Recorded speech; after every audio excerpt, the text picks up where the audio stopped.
तो है गाइज, स्वागत है आप सभी का वापस से मेरे यूट्यूब चैनल में। आज हम पढ़ने जा रहे हैं सिकल सेल एनीमिया। अब तक हमने पढ़ा हेरिडिटी स्पेरोसाइटोसिस और G6PD डेफिशिएंसी। आज हम पढ़ने जा रहे हैं सिकल सेल एनीमिया। तो सबसे पहले इसका मोड ऑफ इनहेरिटेंस की बात करें तो ये ऑटोसोमल रिसेसिव डिसऑर्डर है। ऑटोसोमल रिसेसिव डिसऑर्डर है। और इससे पहले हमने देखा था कि ना जो हेरिडिटी स्पेरोसाइटोसिस है वो ऑटोसोमल डोमिनेंट है, और हमने जो पिछले वीडियो में देखा G6PD डेफिशिएंसी वो एक्स लिंक्ड है, और सिकल सेल एनीमिया अपना ऑटोसोमल रिसेसिव है। ये भी उसका भी सेम काम है, प्रोटेक्ट अगेंस्ट प्लाज्मोडियम फैसिपेरम। प्लाज्मोडियम फैसिपेरम।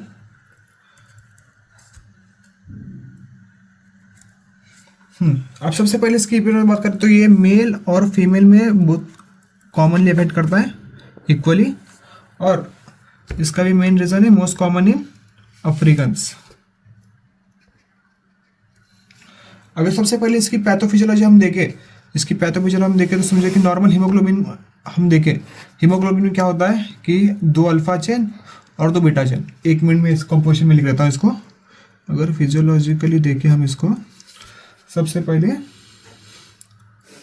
इसकी टेबल बनाते हैं। समझो कि इसके फॉर्म लिखते हैं, यहाँ पे इसके चेन के कंपोजिशन लिख लेते हैं, कंपोजिशंस और परसेंटेज ऑफ टोटल हीमोग्लोबिन।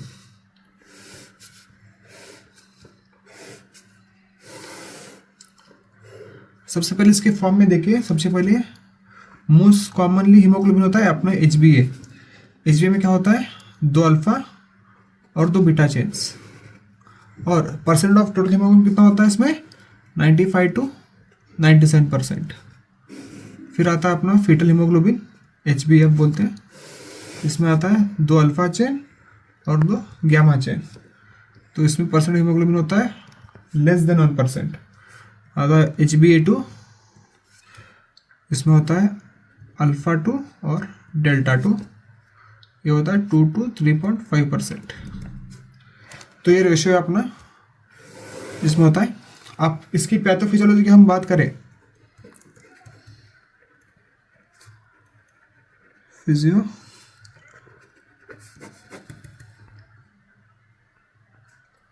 अब इसकी बात करें तो पैथोफिजियोलॉजी इसकी बात करें तो सबसे पहले ये होता कैसे, ये होता है miss sense of point mutation of beta globin chain. जैसे यहाँ पे दिख रहा है कि ना मेनली जो बीटा चेन है अपना, यहाँ पे होता है 2 अल्फा और 2 बीटा चेन्स।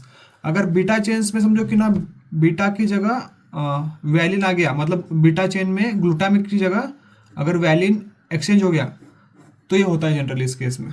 अगर मैं इसको लिख के बताऊँ तो ये जनरली इसका मोड है miss sense of point mutation. Miss sense of point mutation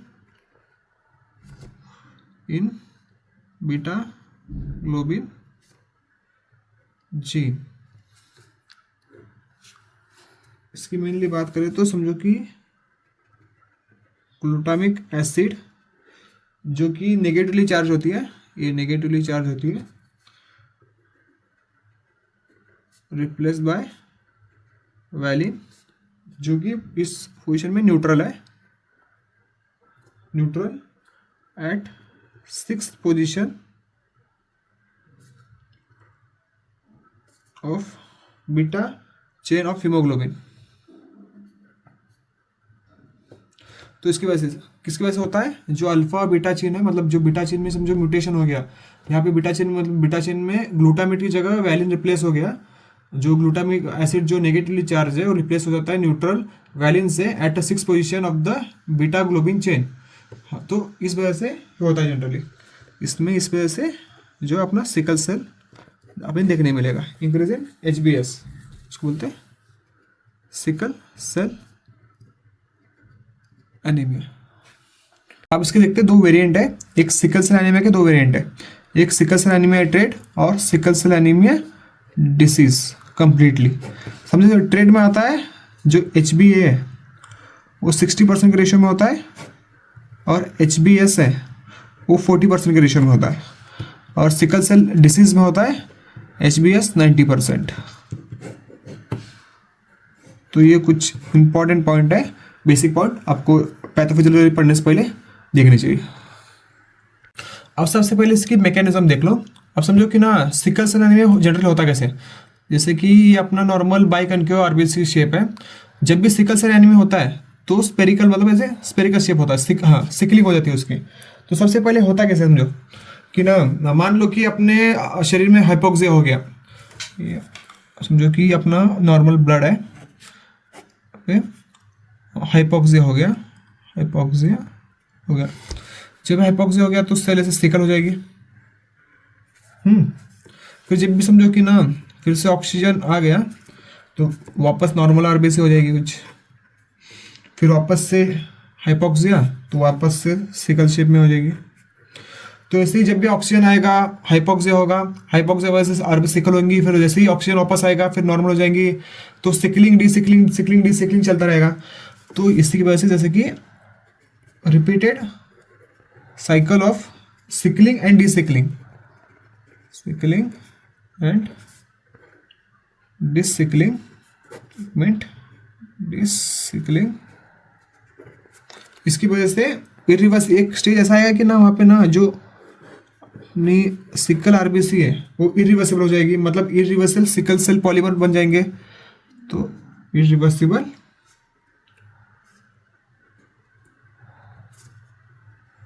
sickle cell polymer बन जाएंगे। अब ये पॉलीमर बन जाएंगे तो तब सिकल सेल एनीमिया हो जाएगा। और जनरली इसके 3 इंपॉर्टेंट पॉइंट्स याद रखना है आपको 3S से, मतलब इसमें हो जाएगी इस आरबीसी में होगी स्टिक की स्टिफ और सोल्यूबिलिटी इसकी लेस हो जाएगी, सोल्यूबिलिटी लेस। तो मेनली 3 फीचर याद रखना है जब भी समझो कि ना, आपको दोबारा बताता हूँ, जब भी अपना नॉर्मल आरबीसी है वो हाइपोक्सिया में गया तो फिर ना आरबीसी का शेप चेंज होता है, फिर जैसे ऑक्सीजन आएगा फिर वापस नॉर्मल हो जाएंगी, फिर जैसे वापस हाइपोक्सिया आया तो वापस उस सिकल शेप में आ जाएंगी। तो ऐसे ही रिपीटेड साइकिल ऑफ सिकलिंग और डिसिकलिंग हो जाएगा। तो एक स्टेज ऐसा आएगा यहाँ पे ना इरिवर्सिबल स्टेज में पहुंच जाएंगी, और इस इरिवर्सिबल स्टेज में पहुंच गई तो आरबीसी का 3 मतलब ना मेनली इसके 3 फीचर्स हो जाएंगे, जैसे कि वो स्टिक हो जाएगी, स्टिफ हो जाएगी, और ना उसकी सोल्यूबिलिटी है वो लेस हो जाएगी। तो ऐसी कंडीशन जब होगी तो आरबीसी को सिकल सेल एनीमिया हो जाएगा। अब जब ये जो आरबीसी है मतलब स्प्लीन में जाएगी, जब गोस टू स्प्लीन, तो स्प्लीन में जैसे जाएगी, मान लो कि स्प्लीन में ये चली गई आरबीसी, ये आरबीसी स्प्लीन में जाएगी तो स्प्लीन में क्या होगा, डिस्ट्रॉय हो जाएगा, डिस्ट्रॉयड बाय स्प्लीन। उसको क्या बोलते हैं हम, एक्स्ट्रावास्कुलर हिमोलाइसिस। जब भी एक्स्ट्रावास्कुलर हिमोलाइसिस होगा मतलब यहाँ क्या होगा, स्प्लीनोमेगाली। और समझो कि ना अगर हिमोलाइसिस हो रहा है इनसाइड द आरबीसी, मतलब inside the vessel of RBC, तो उसको बोलेंगे इंट्रावास्कुलर।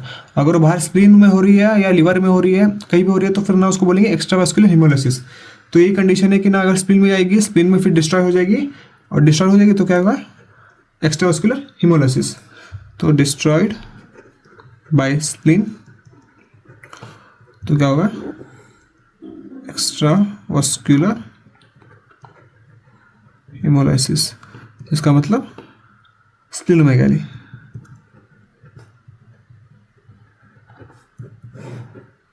अब मान लो कि ना इसका एक और कंडीशन है कि अभी आरबीसी के अंदर है ये,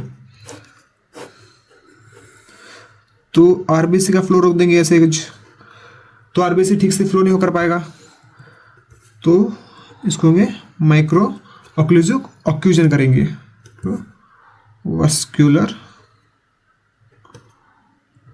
ऑक्लूजन्स। इसका एक मोस्ट कॉमन एग्जांपल है वेसो ऑक्लूसिव क्राइसिस। तो ये मोस्ट कॉमन है सिकल सेल एनीमिया। तो मोस्ट कॉमन कॉम्प्लिकेशन क्या है, वेसो ऑक्लूसिव क्राइसिस। और दूसरा कंडीशन है ऑस्मोटिक फ्रैगिलिटी टेस्ट है। ऑस्मोटिक फ्रैगिलिटी टेस्ट की बात करें तो इसका कर्व है, curve shift at left side. तो इसका एक स्क्रीनशॉट ले लें। और ना दोबारा बताऊँ, यहाँ पे जैसे ही ना सिकलिंग होगी, डिसिकलिंग होगी, वजह से ना रिपीट साइकिल वजह से इरिवर्सिबल सिकल सेल पॉलीमर बन जाएंगे, तो उसके 3 फीचर्स हो जाएंगे, स्टिकी, स्टिफ और सोलिबिलिटी इसका घट जाएगा। और यही सेल जब ना स्पिन में जाएंगी तो स्पिन में डिस्चार्ज हो जाएंगी और एक्स्ट्रावास्कुलर हेमोलाइसिस हो जाएगा, इसका मतलब स्प्लेनोमेगाली हो जाएगा। और समझो कि इनसाइड द आरबीसी इसको माइक्रोवास्कुलर ऑक्लूजन पैदा करेंगी, फिर इसका मतलब है वास्कुलर क्राइसिस हो जाएगा। और इसका ऑस्मोटिक फ्रैगमेंटरी टेस्ट बात करें तो curve shift to the left side और कर्व राइट साइड सभी शिफ्ट होता है जब ना ये हेरेडिटी स्पेरोसाइटोसिस में केस में। अब इसके कुछ फैक्टर है जो सिकलिंग बढ़ाती है और कुछ फैक्टर है जो सिकलिंग घटाती है। मान लो कि ना इस तरफ लिखता हूँ मैं इंक्रीज सिकलिंग, ऐसे कौन से फैक्टर है जो सिकलिंग बढ़ाती है और ऐसे कौन से फैक्टर है जो सिकलिंग कम करती है, डिक्रीज सिकलिंग। सबसे पहले सिकलिंग बढ़ाने वाली फैक्टर जैसे कि हो गया हाइपोक्सिया, आपने देखा हाइपोक्सिया से कैसा होता है। फिर मान लो डिहाइड्रेशन और एसिडोसिस और इंक्रीज इन MCHC, ये हो गया। और डिक्रीज सिकलिंग कौन करती है, फीटल हीमोग्लोबिन। अब यहाँ पे एक काफ़ी इंपॉर्टेंट पॉइंट आता है जो कि एग्जाम या एग्जाम्पल मतलब ना एग्जाम में अक्सर पूछा जाता है। हम अगर अप्लाइड एक्सेप्ट की बात करें तो सबसे पहले मान लो जो फीटल हीमोग्लोबिन है मतलब वही सिकलिंग कम कराता है। अब जैसे बच्चों में देखा होगा, जैसे 6 मंथ वाले बच्चे होते हैं उनमें जनरली फीटल हीमोग्लोबिन का लेवल है काफ़ी ज़्यादा होता है, तो इसलिए उनको सिकल सेल एनीमिया कभी हो नहीं सकता, क्योंकि ना ये फीटल हीमोग्लोबिन है वो सिकल सेल को इनिबिट कर देता है। मतलब उसमें पैलर मिलेगा, जॉन्डिस मिलेगा, पर ना उनको कभी भी सिकल सेल एनीमिया नहीं हो पाएगा क्योंकि फीटल हीमोग्लोबिन का लेवल उसमें बहुत ज़्यादा होता है। अगर सिकल सेल एनीमिया होगा तो जब भी 6 महीने बाद ही होगा, तो 6 महीने के अंदर तो सिकल सेल एनीमिया कभी नहीं होगा छोटे बच्चों में। ग्लोबिन फीटल हीमोग्लोबिन बात करें तो डिक्रीज करता है सिकलिंग, तो ये काफ़ी इंपॉर्टेंट पॉइंट है इसका। तो लिखता हूँ patient remains symptomatic till 6 month of age, मतलब उसमें सिम्टम दिखेंगे नहीं, उसमें पहला के सिम्टम दिखेंगे, उसमें बाकी समझो कि पैलर हो गया, जॉन्डिस हो गया, पर उसमें कभी सिकल सेल एनीमिया के सिम्टम कभी नहीं दिखेंगे क्योंकि ना सिकल सेल एनीमिया कभी होगा भी नहीं क्योंकि फीटल हीमोग्लोबिन का लेवल उनमें ज़्यादा होता है। तो ये क्वेश्चन हो गया।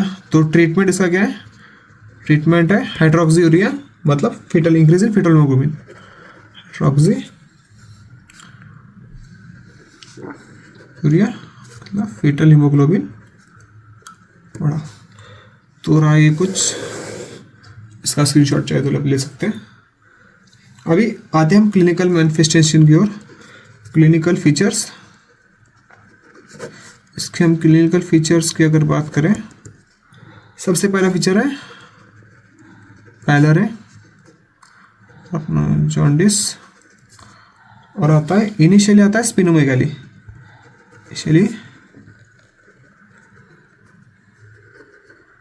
इनिशियली स्पिनोमेगाली है। फिर लेटर में ये ऑटोस्पिनोलेक्टमी, मतलब ऑटोमेटिकली स्पिन जो है वो श्रिंक हो जाता है और स्पिन खत्म हो जाता है। तो ओनली इसी कंडीशन में हमें सिकल सेल एनीमिया में ऑटोस्पिनोलेक्टमी देखने मिलेगा, इसे किसी भी में देखने नहीं मिलेगा। तो ड्यू टू द किस वजह से होता है, माइक्रोवास्कुलर ऑक्लूजन से होता है, माइक्रोवास्कुलर ऑक्लूजन से होता है। तो ये कुछ इंपॉर्टेंट पॉइंट है इसके लिए। अब आते हैं इसकी कॉम्प्लिकेशंस की ओर। ऐसी कौन से कॉम्प्लिकेशंस है जो हमें इसमें देखने मिलेगी। अगर कॉम्प्लिकेशन की हम बात करें तो सबसे इसमें भी 3 टाइप के कॉम्प्लिकेशंस है। सबसे पहला आएगा वेजो ऑक्लूसिव क्राइसिस, जो कि मोस्ट कॉमन है। तो इसमें हमें देखने मिलेगा, अपने को मिलेगा स्ट्रोक के साथ आएगा dactylitis, acute bone pain, fish mouth vertebra, acute chest syndrome. जिससे क्या आएगा, stroke, dactylitis, acute bone pain और फिश माउथ वर्टिब्रा और एक्यूट चेस्ट सिंड्रोम। फिर आएगा एप्लास्टिक क्राइसिस, क्राइसिस मिलेगा due to the parvovirus B19 infection और क्राइसिस में देखने मिलेगा स्प्लीन श्रिंक हो जाता है, स्प्लीन सब्सट्रेटेड विथ ब्लड। तो ये कुछ क्राइसिस है, कॉम्प्लिकेशंस है जो हमें याद रखनी है। इसमें सबसे पहले आता है वैसो ऑक्लूसिव क्राइसिस और एप्लास्टिक क्राइसिस, ये काफ़ी इंपॉर्टेंट है। अब आते हैं इसकी इन्वेस्टिगेशन की ओर। सबसे पहले पेरिफेरल ब्लड स्मेयर में देखना है। पेरिफेरल स्मेयर में हम देखें, सबसे पहले मिलेगा हमें हीमोग्लोबिन का लेवल कम मिलेगा और टोटल ल्यूकोसाइट काउंट और जो प्लेटलेट काउंट है वो नॉर्मल मिलेगा। और इसमें एक काफ़ी इंपॉर्टेंट पॉइंट आ गया, एरिथ्रोसाइट सेडिमेंटेशन रेट इसमें डिक्रीज होगा, रेटिक काउंट इंक्रीज और इंक्रीज इन अनकॉन्जुगेटेड बिलिरुबिन। तो ये कुछ पॉइंट्स है। हाँ, इसमें एक और बहुत ही इम्पोर्टेंट पॉइंट आपको देखने मिलेगा, तो मैं वीडियो के स्टार्ट में मतलब यहाँ पे डायग्राम आपको डाल दूंगा। तो एक हमें एक्सरे में मिलेगा, एक्सरे में मिलेगा क्रू कट अपीयरेंस। अगर जनरली क्रू कट अपीयरेंस जब भी आपको एक्सरे में दिखा तो इसके मेनली दो पॉसिबिलिटीज है। एक तो हो सकता है sickle cell anaemia, sickle cell anaemia, और हो सकता है थैलासेमिया।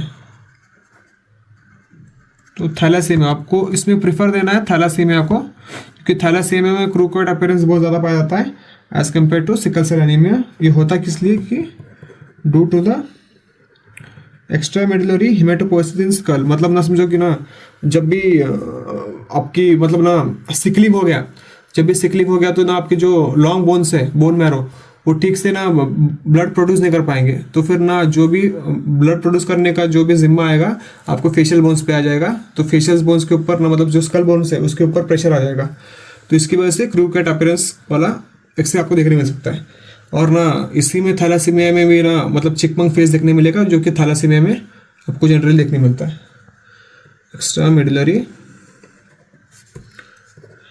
हेमेटोपोएसिस इन स्कल, तो एक रीज़न है जो कि कॉमनली पूछा जा सकता है। इसकी अगर नोट की बात करें तो ये नोट है कि ना सिकल सेल एनीमिया में बहुत ज़्यादा देखने नहीं मिलेगा as compare to thalassaemia. Thalassaemia में बहुत ज़्यादा देखने मिलेगा crew cut appearance as compare to sickle cell anaemia. तो इसमें एक आएगा सिकलिंग टेस्ट। मान लो कि ना जब भी आपको आपने कराया आपके अपने स्लाइड में ना आपको ना समझो कि ना अभी इन्वेस्टिगेशन करनी है आपको सिकल सेल एनीमिया है कि नहीं। कंफर्मेटरी टेस्ट, कंफर्मेटरी टेस्ट ये नहीं है सिकलिंग टेस्ट। एक सिकलिंग टेस्ट आता है, समझो कि फिर इसमें आपको ना कुछ यहाँ पे नॉर्मल आरबीसी दिख रही है और कुछ सिकलिंग आरबीसी दिख रहे हैं। तो इससे आप कंफर्म नहीं कर पाओगे कि ना ये सच में सिकल सेल एनीमिया केस है। तो उसके लिए एक सिकलिंग टेस्ट करा जाता है, एक प्रोसीजर होती है। प्रोसीजर में सबसे पहले करना होता है कि आपको ना नंबर ऑफ सिकल सेल देखना होता है, number of sickle cell on peripheral smear counted. इसमें आपको क्या करना होता है कि ना जनरली ऐड करना होता है 2% ऑफ सोडियम मेटाबिसल्फेट और सोडियम डाइथायोनाइट। ये दोनों ही जनरली ऑक्सीजन कंज्यूमिंग एजेंट्स है। अब जनरली ये ऑक्सीजन कंज्यूमिंग एजेंट्स है, मतलब जो भी मतलब हाइपोक्सिया की कंडीशन क्रिएट कर देंगे ये लोग। और हाइपोक्सिया की कंडीशन क्रिएट होगी तो एक ड्रॉप ऑफ पेशेंट्स ब्लड लेना है। अब एक ड्रॉप ऑफ पेशेंट ब्लड लिया आपने, तो आफ्टर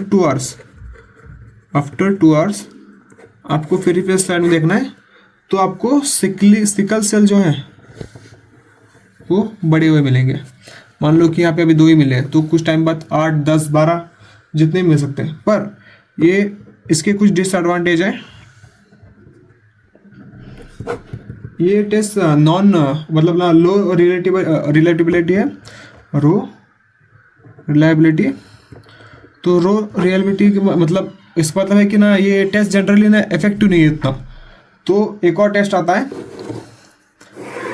कंपेयर करने के लिए, उसका ये समझो ये टेस्ट पहला है। सेकंड टेस्ट आता है हीमोग्लोबिन इलेक्ट्रोपोरेसिस। आपने 12th में पढ़ा होगा कि ना जेल इलेक्ट्रोपोरेसिस टेक्निक, सेम टेक्निक है। हीमोग्लोबिन को सेपरेट किया जाता है on the basis of solubility और इलेक्ट्रॉनिक चार्जेस के द्वारा। तो haemoglobin is separated on basis of solubility and electronic charge. तो ये टेक्निक भी कुछ जनरली इफेक्टिव नहीं है, पर इसका एक निमोनिक आता है। तो निमोनिक जो कि पूछ सकते हैं, उसका HAFSA2 anode to cathode.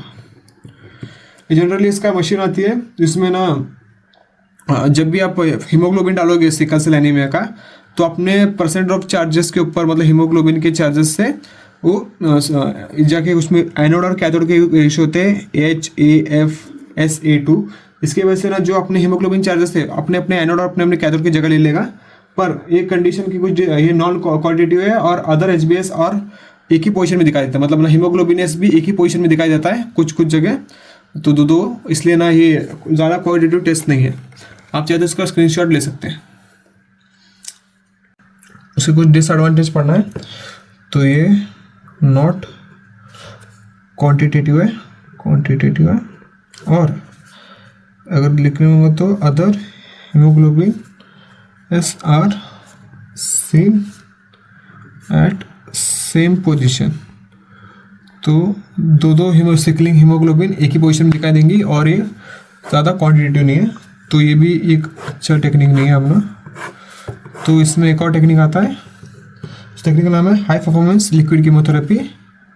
High performance liquid chromatography HPLC। तो ये टेक्निक है और ये भी बेस्ट टेक्निक नहीं बोल सकते। एक और टेक्निक है, इसका अगर बेस्ट टेक्निक की हम बात करें तो वो टेक्निक है ग्लोबिन जी साइजिंग। ये बेस्ट टेक्निक है। उसके बाद आता है अपना हाई परफॉर्मेंस लिक्विड कीमेटोग्राफी। अगर हम इसकी ट्रीटमेंट की अगर बात करें,